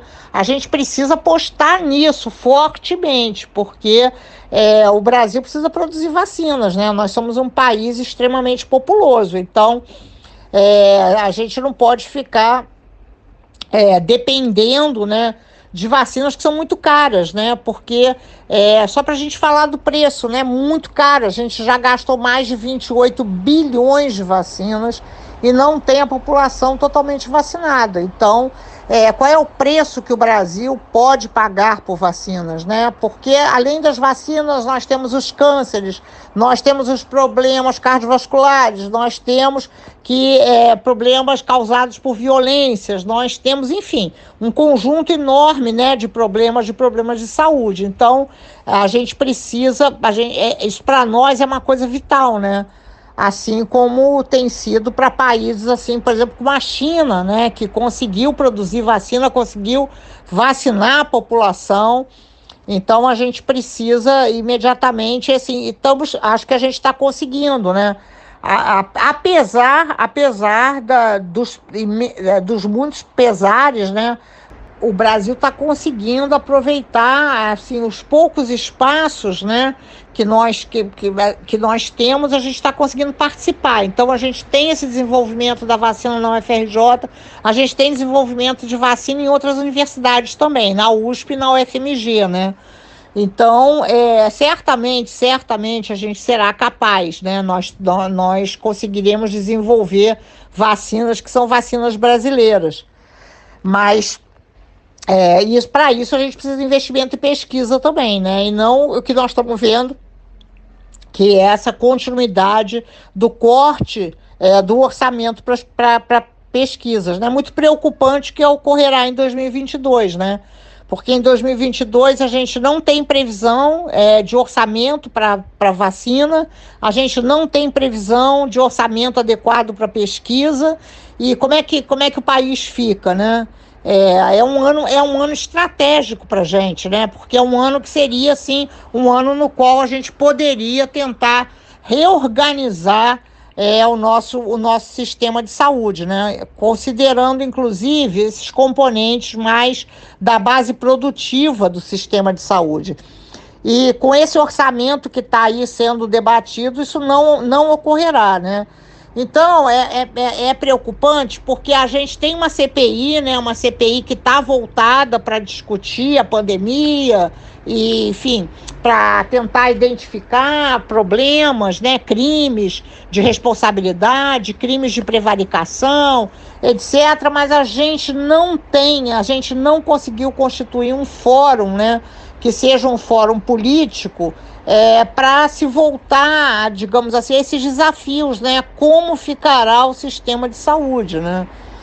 É incrível que a CPI, enfim, ela é uma CPI bastante competente, né, de um ponto de vista das denúncias, etc., e é isso que ela tem que fazer, né? Ela é uma comissão parlamentar de inquérito, mas ela, digamos assim, ela não conseguiu abrir um outro espaço que seria um espaço de discussão política sobre o SUS, né? Sobre o SUS que precisamos, né? O SUS que exigimos, né? Então tá bem, né? A gente volta para trás, né? A gente está falando do passado, do que já ocorreu. A gente não consegue ter um debate sobre o presente, sobre o futuro, né?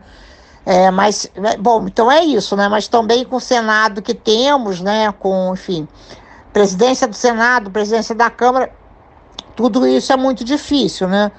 Mas é claro que a gente tem aí, né, a oposição também se articulando com seus programas político-partidários e, enfim, acho que é o momento da gente começar a pensar sobre isso, da gente pensar um projeto, né, um projeto de país com centralidade, que a saúde tem uma centralidade, é claro que não exclusividade, né, mas que a saúde ela tenha maior relevância. Lígia Bahia, eu quero mais uma vez te agradecer por você estar aqui conosco no Faixa Livre. Eu quero te desejar um ótimo dia de trabalho e deixar aqui também o meu abraço. Olha só, eu é que agradeço, né, de novo, tá aqui no programa. Quando eu digo assim que é uma honra estar aqui, não é de jeito nenhum, assim, alguma coisa formal, não é mesmo. Eu sempre me emociono muito de estar aqui nesse programa. Considero que é um espaço, assim, que nós temos construído com muito afinco, né, com muita dedicação, e eu me sinto, assim, também uma parte, né, uma parte disso, né. Então, é como se eu tivesse em casa, numa casa, enfim, numa alguma coisa que é uma construção coletiva, né? Então, muito obrigada mesmo. Conversamos aqui com a médica e professora da Universidade Federal do Rio de Janeiro, a UFRJ, Lígia Bahia. Vamos agora a mais um intervalo. Voltaremos daqui a pouquinho. Voltamos a apresentar Faixa Livre. Já voltamos, ouvintes, e agora eu cumprimento a jornalista, agricultora, integrante do Movimento Águas e Serras de Casa Branca, assessora da região episcopal Nossa Senhora do Rosário da Arquidiocese de Belo Horizonte, Carolina Moura. Carolina Moura, bom dia. Olá a todas e todas, agradecer pelo convite, estar aqui mais uma vez no programa Faixa Livre, esse programa que tem dado uma contribuição bastante relevante, e mandar um abraço também para todos os ouvintes. Carolina, muito obrigado por você dialogar conosco aqui no Faixa Livre. Carolina, nós queríamos conversar com você sobre uma tragédia que está à beira do esquecimento, como acontece com a maioria desses crimes ambientais aqui no país. Amanhã, sábado, dia 28, serão completados 2 anos e 8 meses desse desastre do rompimento da barragem de rejeitos de minério em Brumadinho, Minas Gerais, provocando a morte de 270 pessoas, algumas ainda desaparecidas, 9 se eu não estou enganado. Nesse período, uma série de iniciativas voluntárias surgiram na intenção de ajudar a população afetada por essa tragédia e pelo descaso da Vale e dos órgãos governamentais. O grupo Juntos por Brumadinho, formado por entidades da sociedade civil, entre elas a Arquidiocese de Belo Horizonte, realizou uma ação apresentando os resultados dessa campanha que arrecadou fundos para o financiamento de 29 projetos comunitários. Antes de nós falarmos sobre o que foi arrecadado nessa campanha, Carolina, explica aqui pra gente, por favor, quem está nessa iniciativa Juntos por Brumadinho, quais entidades formam esse grupo? A campanha Juntos por Brumadinho foi uma iniciativa da Arquidiocese de Belo Horizonte, por meio do Vicariato Episcopal para a Ação Social, Política e Ambiental. Ela foi iniciada pouco depois do rompimento da barragem, em 25 de janeiro de 2019, para arrecadar roupa, alimento, água para as comunidades atingidas e também doações financeiras. Foi aberta uma conta para doações e foi arrecadado um montante de recurso que, tempos depois, com o apoio do Ministério Público, foi feito uma organização de critérios e a elaboração de um edital para que esse recurso chegasse diretamente para as comunidades atingidas, para que elas pudessem, à sua maneira, criar soluções para os seus problemas, né? Foram cerca de R$700 mil doados, apoiados, 29 projetos apoiados em 5 municípios da Bacia do Paraopeba: Betim, Brumadinho, Mário Campos, São Joaquim de Bicas e Paraopeba. Esses projetos estão agora em fase de execução e a equipe da região episcopal Nossa Senhora do Rosário, que atua aqui na região, teve um papel muito importante no apoio, no contato com essas comunidades, né?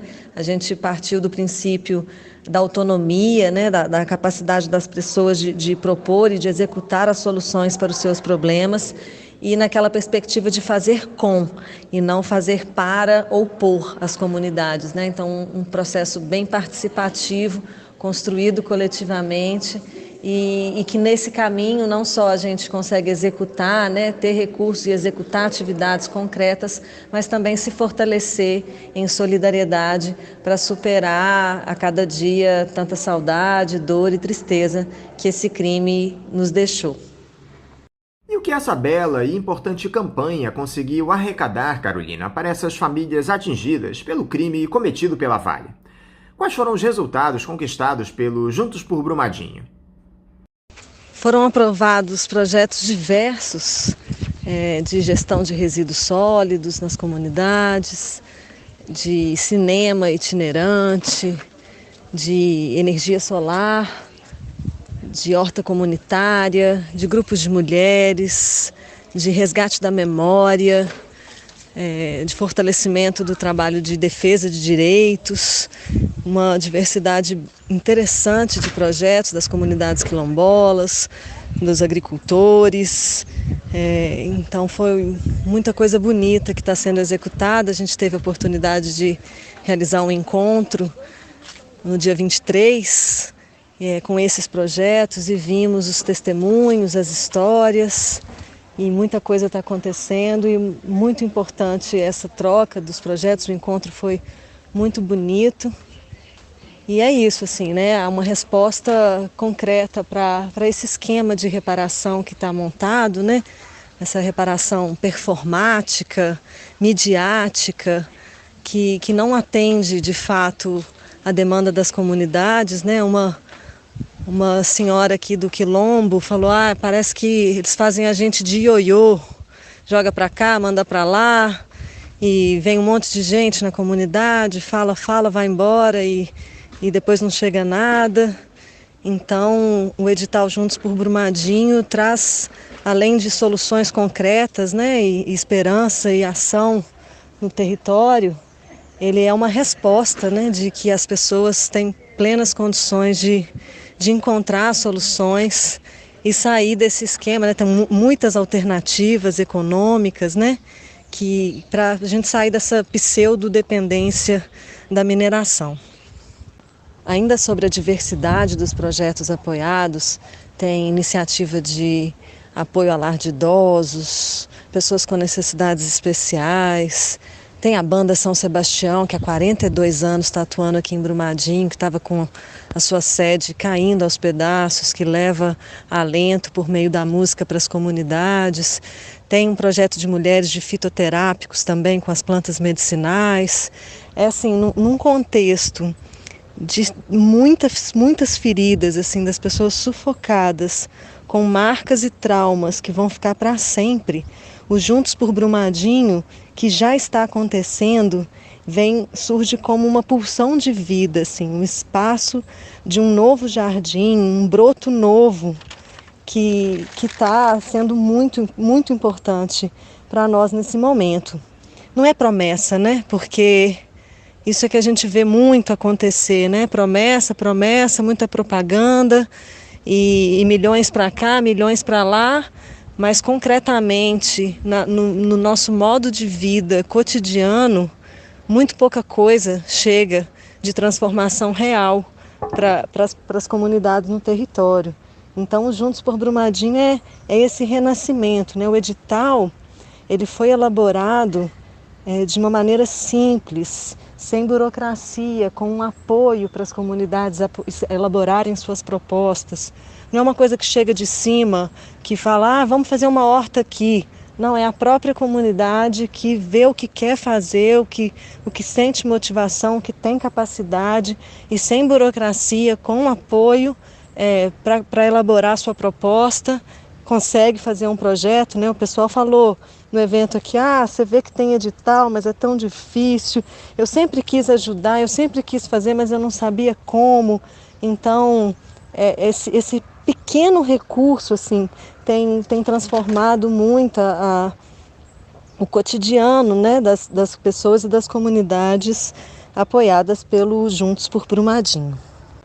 E os projetos, né, são por si só a alternativa concreta a esse modelo de mineração de morte, uma prova de que é possível sim fazer um processo de reparação com participação ativa das comunidades, né? A gente está assim sofrendo muito com essa reparação midiática, performática, essa indústria da reparação que joga a gente para cá, joga para lá, prazo agora, corre para lá, reunião aqui, reunião ali, e na hora do vamos ver, a gente continua sendo ameaçado, sendo silenciado, mineradoras novas aparecendo, comprando terra, Vale comprando terras em volta das comunidades. A gente não sabe quais são os projetos da empresa para esse território. Então, o Juntos para Brumadinho, assim, realmente é um alento, assim, sabe? Um mundo novo possível que a gente batalha muito para que se torne cada vez mais forte, maior e que tenha vida longa. A gente estava em roda com os projetos apoiados, compartilhando sobre os desafios, né, as dores, as conquistas.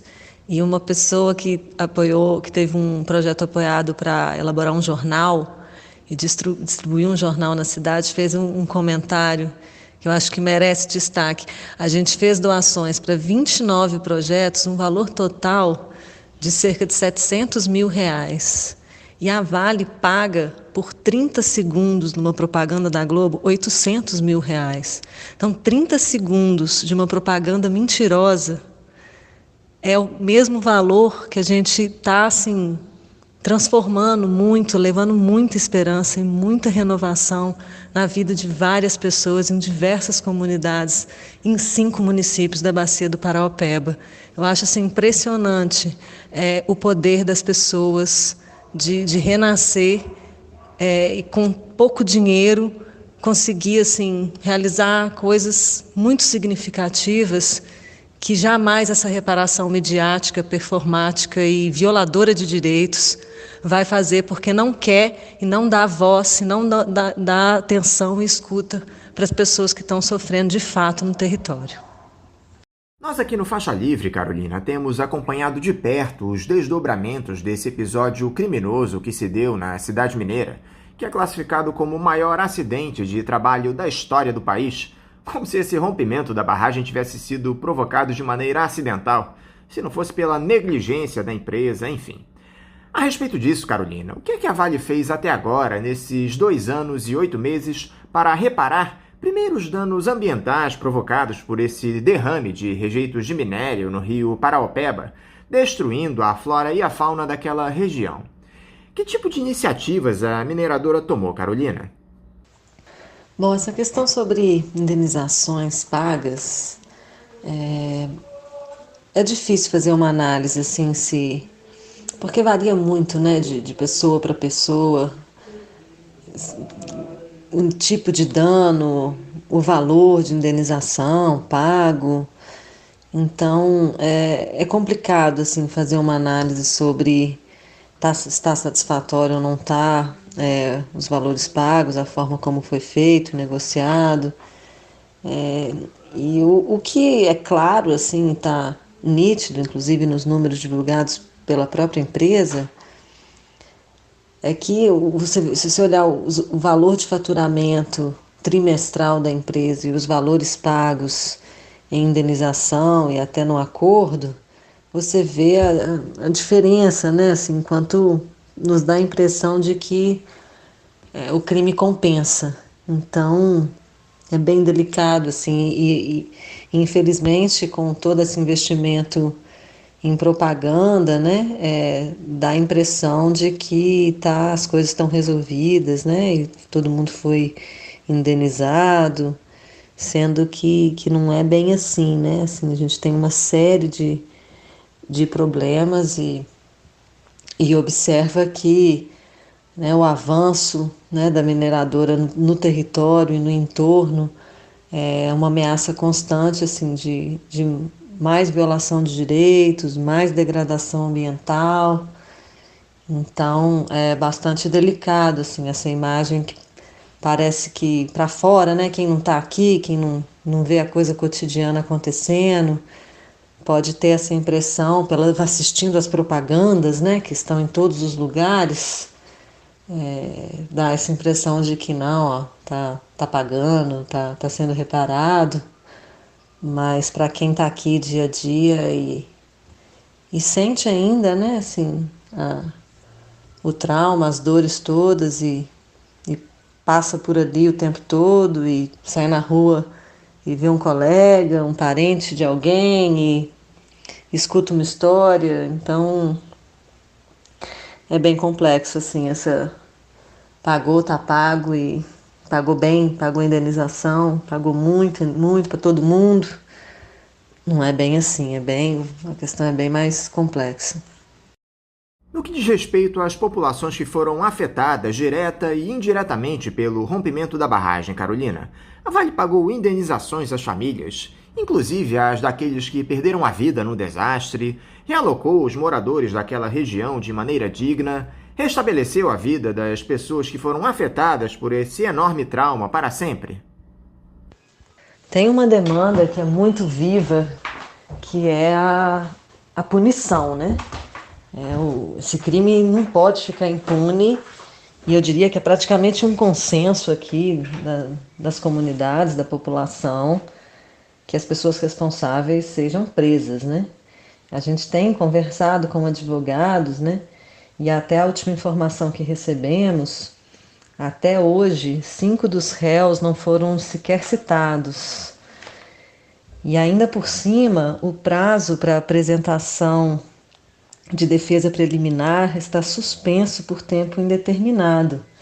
O motivo alegado é o excesso de páginas no processo. É um processo físico, né? E o Tribunal de Justiça de Minas Gerais tem tido dificuldades estruturais para transformar esse processo em processo eletrônico. Então, isso é um tema muito importante para nós, que inclusive vai ser tema de uma live agora no mês de outubro. Vou compartilhar aí com vocês informações, provavelmente dia 21 de outubro, que vai ser uma live específica sobre essa questão da responsabilização criminal, né? Tanto aqui no Brasil quanto na Alemanha. Nós somos parte de uma iniciativa de responsabilização da empresa alemã Tuvisud, que foi quem deu aquele atestado de estabilidade falso para a barragem, né? Em outubro de 2019, nós protocolamos no Ministério Público de Munique, são 5 mulheres de Brumadinho que são autoras dessa ação. Ela foi elaborada em parceria com o Centro Europeu para os Direitos Humanos e Constitucionais da Alemanha, também uma parceria com a Agência Católica Misério. E esse processo a gente está acompanhando, ele está lá, não está encerrado, e aí, mas tá em investigação, tá acontecendo. A gente tem uma grande expectativa de que essa empresa seja também responsabilizada lá, porque as provas foram muito claras, né, que houve uma ordem que veio de lá para liberar, digamos assim, esse atestado de estabilidade para a barragem, que se a Tuvisud tivesse informado as autoridades do risco real que tinha ali, talvez a gente não conseguiria impedir que a barragem rompesse, mas a gente poderia pelo menos ter tirado todas as pessoas do caminho da lama, né?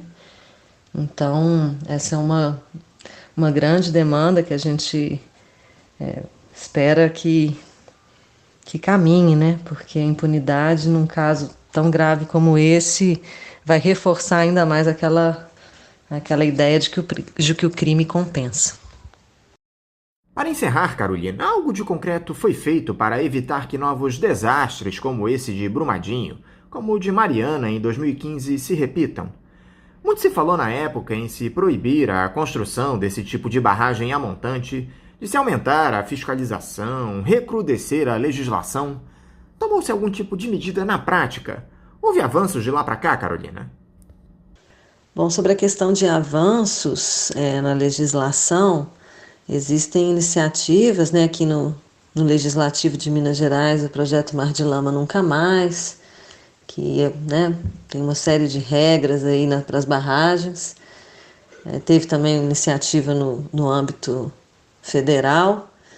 Entretanto, o que a gente vê na prática é a expansão desses projetos. A gente vai ter audiência pública aí na próxima semana sobre a expansão das minas Tamanduá e Capitão do Mato, e a gente vê as mineradoras comprando terra aqui em volta, e a Vale, concretamente, sabemos que existe a pretensão de voltar a operar e, pior, expandir a mina da Jangada, que é vizinha do Córrego do Feijão, o mesmo complexo, o Complexo Paraopeba, e é um absurdo que a empresa queira expandir suas operações extrativas no mesmo lugar onde ela cometeu o crime, no mesmo lugar onde a gente tem um município com vários problemas de abastecimento de água, uma crise climática, uma insegurança hídrica regional, digamos assim, a questão do abastecimento em Belo Horizonte também, uma ameaça muito grande de uma crise grave. A captação de água do Paraopeba foi comprometida, Então, é muito preocupante. A gente acha um escândalo que a Vale queira voltar a operar aqui no mesmo lugar e necessita de um plano de fechamento de mina, para encerrar essas atividades aqui, investir em reparação, investir em transição econômica e deixar o que nos sobrou, de água, de serra, de vida, para que a gente possa seguir sobrevivendo. Em conjunto, várias comunidades se reúnem no coletivo arquidiocesano de atingidos pelo crime da Vale, que é um outro espaço, assim como várias comunidades, vários projetos apoiados pelo Juntos de Brumadinho estão nesse coletivo também. E ao longo de mais de ano em reunião, nós construímos um pacto, que é o Pacto dos Atingidos pelo Crime da Vale em Brumadinho. Ele é um documento muito potente, assim, muito forte. Ele foi lançado no marco de 2 anos do crime e foi bem no momento em que aquele acordo foi celebrado, né, na ação de danos coletivos, e que não teve participação, foi um processo assim, muito atropelado. E enquanto o Estado, Vale, faziam um acordo, né, e é bom lembrar que o Estado também é corresponsável pelo crime, né, porque deveria ter fiscalizado, foi que fez falhou na fiscalização, e a gente sabe dessa relação, né, de dependência, digamos assim. Então, ao mesmo tempo que esse acordo estava sendo celebrado, a portas fechadas e sem participação, com a Vale, né, controlando o processo, a gente também fazia o nosso pacto, o nosso acordo. E essa iniciativa, o Juntos por Brumadinho, é o pacto em ação. É esse documento em prática, né?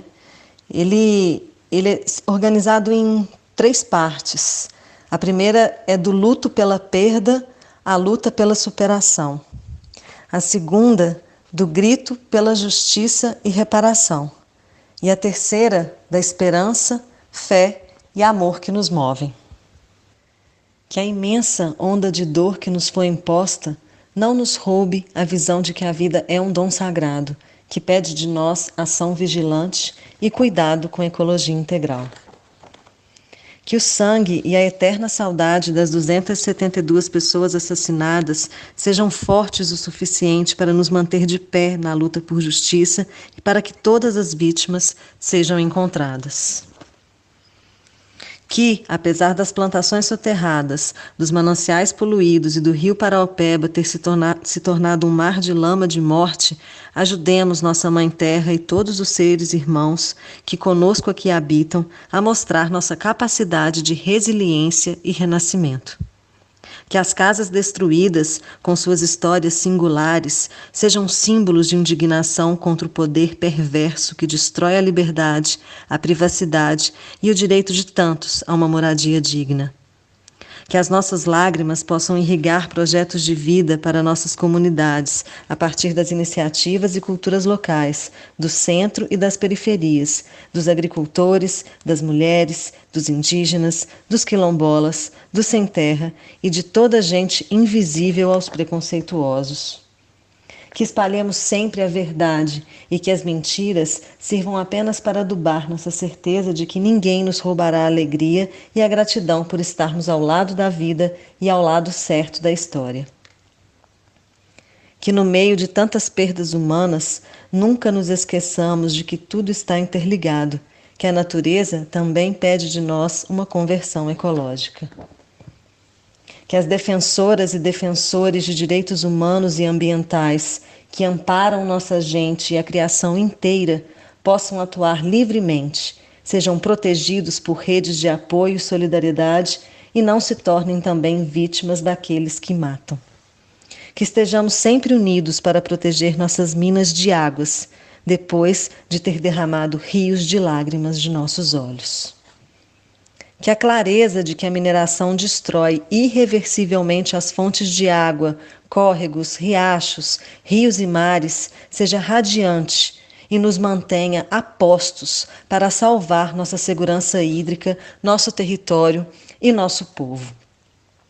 Que sejamos fiéis à memória e que tenhamos força e sabedoria para nunca deixar de contar essa história como ela realmente aconteceu.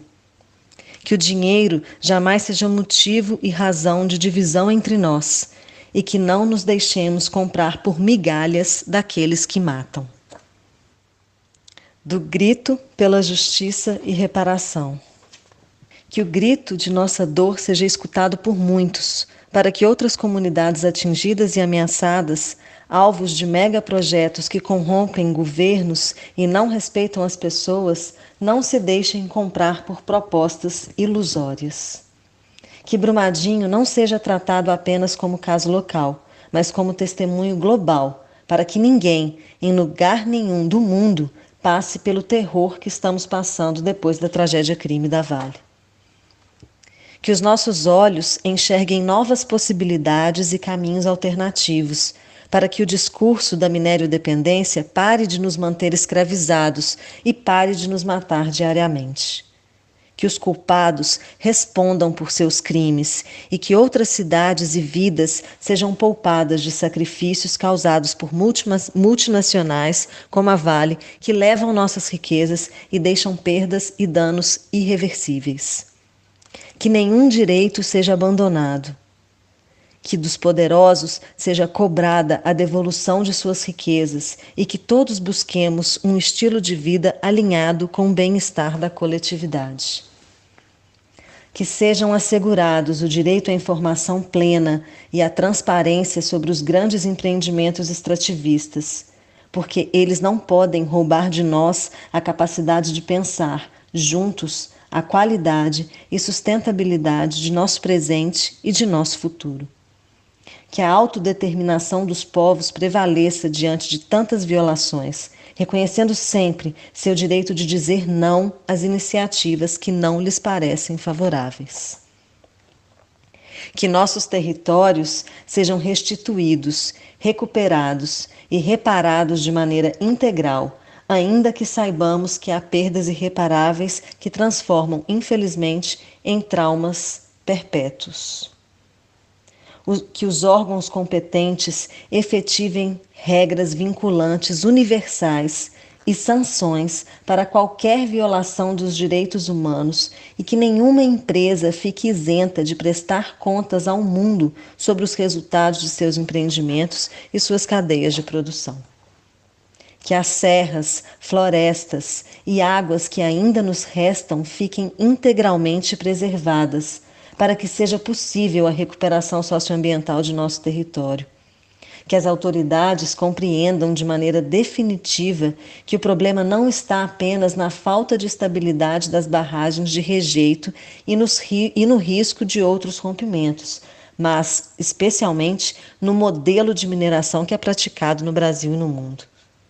Que nossa dor ecoe por todo o planeta e impulsione uma mudança radical em todo o setor da mineração. Da esperança, fé e amor que nos movem. Que saibamos viver como irmãos e irmãs, reconhecendo em nós e nos outros motivos para resistir em comum unidade, livrando-nos de todo egoísmo que destrói a vida.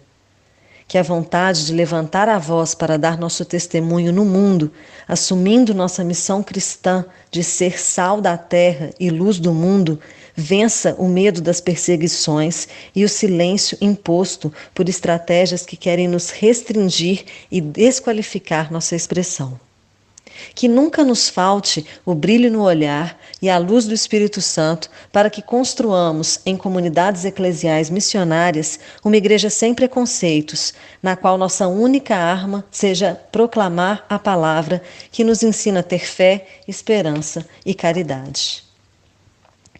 Que aprendamos a enxergar Deus em todos os lugares e em todas as criaturas, sobretudo naquelas que gritam para não serem extintas.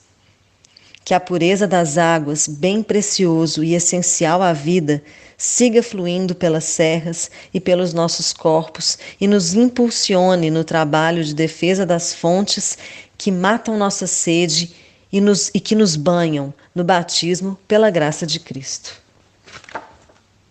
Que seja celebrada e registrada no cartório oficial ou do coração toda iniciativa de autonomia local e fortalecimento comunitário como única forma de combater qualquer arrogância de quem pensa ser dono do mundo. que jamais deixemos de honrar o testemunho daqueles que há tempos sentem os efeitos da mineração predatória e irresponsável e doam suas vidas para alertar a sociedade sobre os seus perigos. Que nosso luto seja verbo de esperança e substantivo de ressignificação, para que nada esteja acima de nós, sem contar com o protagonismo de todos os atingidos. Que o amor impresso em nossos corações, pela graça de Jesus Cristo, esteja estampado em nossos rostos e em nossas bandeiras, como identidade fecunda que nos impulsiona a enfrentar as perseguições e a vencer todo e qualquer mal. Carolina Moura, mais uma vez, muito obrigado por você conversar conosco aqui no programa. Eu quero parabenizar a vocês por essa bela iniciativa, que é o Juntos por Brumadinho. Quero te desejar um ótimo final de semana e também deixar aqui o meu abraço. E eu que agradeço pela oportunidade de estar aqui com vocês novamente. Espero voltar em outras ocasiões. Já sinalizei que nós vamos ter uma outra atividade agora em outubro, específica sobre impunidade e os processos criminais. Agradeço demais e vamos seguir em luta, sempre em frente. Nossas vidas não estão à venda, né? Nossos direitos não são negociáveis. Conversamos aqui com a jornalista, agricultora, integrante do Movimento Águas e Serras de Casabranca e assessora da região episcopal Nossa Senhora do Rosário da Arquidiocese de Belo Horizonte, Carolina Moura. E vamos encerrando a edição de hoje do Faixa Livre, convidando todos vocês para na próxima segunda-feira, a partir das 8 da manhã, estarem novamente aqui, ligadinhos na Rádio Bandeirantes 1360 AM, para mais uma edição do nosso programa. Um ótimo final de semana a todos vocês e até segunda!